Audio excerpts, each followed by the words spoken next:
Hey Canelo, if the WBC asks you to either fight Golovkin next or give up the belt, what do? I'm ready. You ready? So we're gonna see Golovkin in May or what? I'm ready. There it is.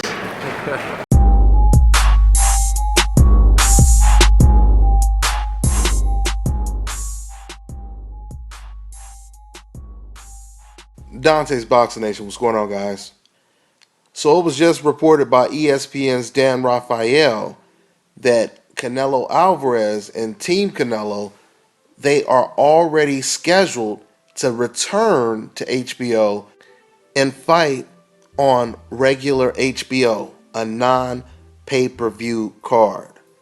Now, there's a couple of questions that come to mind when I hear this news.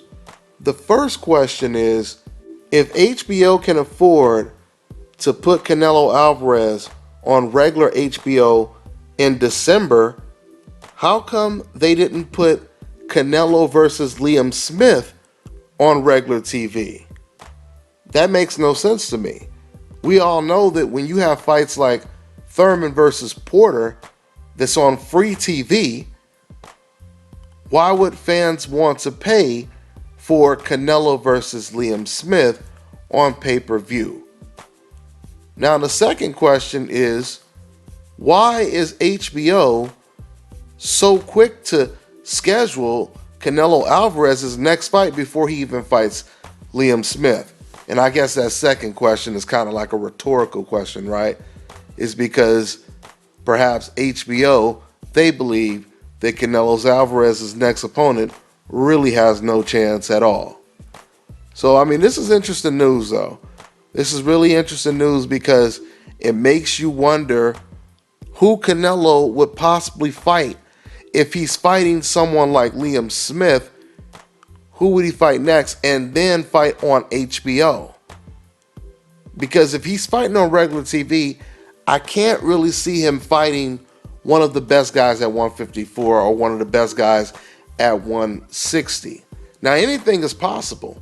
For all I know, HBO, maybe they could throw a monkey wrench in the program and they could say, hey, Canelo, you're going to have to fight a top-notch fighter if we put you on HBO. Maybe that'll happen. I doubt it. I would love for that to happen, but I doubt that's going to happen. So who can Canelo Alvarez fight if Oscar De La Hoya and Golden Boy are trying to protect Canelo Alvarez from taking another L? Now, one name has come to mind, and it's because this guy has been mentioned before. He just came off of a loss.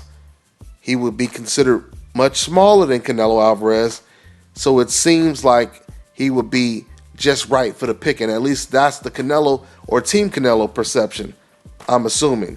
And that is Showtime Shawn Porter. That's right, the welterweight Showtime Shawn Porter. Now, I'm just saying, I wouldn't be surprised if they were to target this guy. But then again, at the same time, he was very aggressive against Keith Thurman.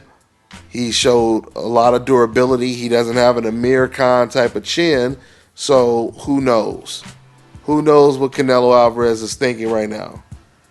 But if he's coming back 3 months later or less than 3 months later, whatever it is, to fight again, it's hard to believe he's going to be facing one of the best fighters in the division.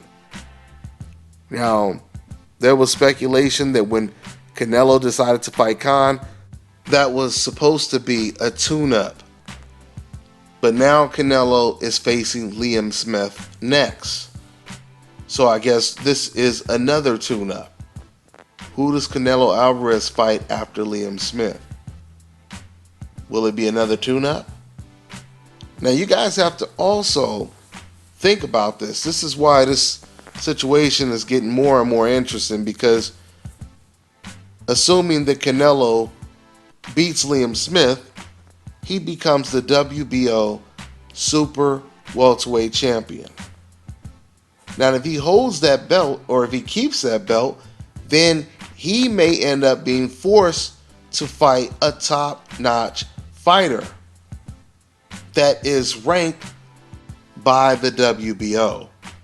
So the question is, what does Canelo do in that situation?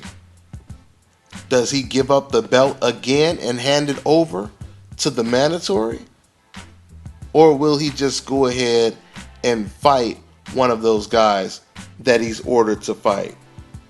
So it'll be interesting. It'll really, really be interesting to see who Canelo fights next. So it definitely is good news that we get to watch Canelo Alvarez on regular HBO. But the bad news is, if HBO would make us pay for Canelo versus Liam Smith, just imagine what type of opponent they would accept Canelo to fight when it comes to a non-pay-per-view card. That's almost a scary thought when you think about it. But we'll see. Now, before I wrap this video up, let me give you a list of the top fighters at 154. You have Jamal Charlo,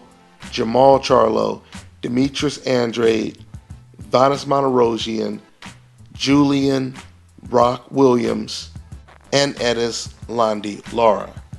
Now let me give you some of the names that are available for Golovkin at the middleweight division.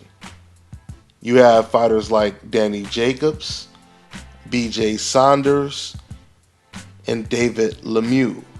Of course, you have Gennady Golovkin.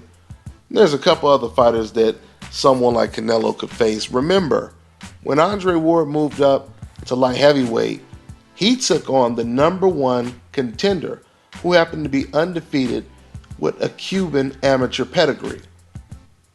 But I wouldn't even ask Canelo to do something like that. Canelo could easily fight someone like a David Lemieux. He could even fight a Willie Monroe and still get credit for moving up to face a bigger, stronger opponent.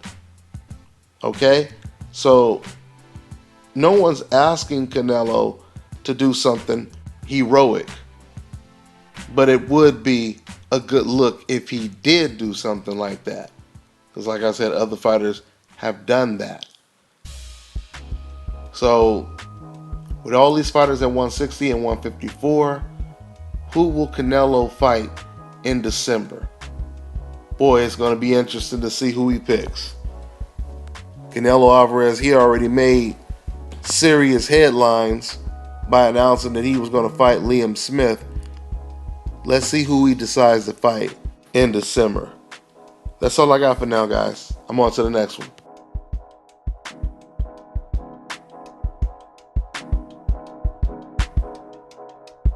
Hi, you're watching Dante's Boxing Nation. Woo! Hey.